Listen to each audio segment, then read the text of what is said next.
Film star चकोरी। फिल्मुनि जी मशहूरु अदाकारा चकोरी संदसि जनमु 1960 में हैदराबाद में थियो।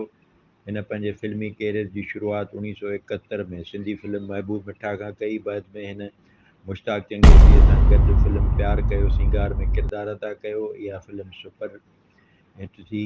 जल्द ई मुश्ताक चंगेज़ी ऐं चकोरीअ जी शादी थी। हिन फिल्म प्यार तां सदके ऐं फिल्म मुंहिंजो प्यार पुकारे में कमु कयो। चकोरी 1972 में फिल्म जानवर में बि अदाकारी कई। संदसि पहिरीं पंजाबी फिल्म कौन शरीफ़ कौन बदमाश 1977 में ठही। उन बैदि चकोरी लाहौर में रिहाइश इख़्तियार कई।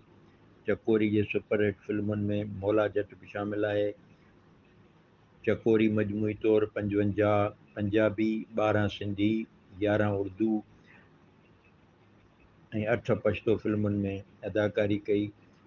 अदाकारा चकोरी 1 नवंबर 2010 ते वफ़ात करे वई। वफ़ा रज़ा, इबरत न्यूज़, हैदराबाद।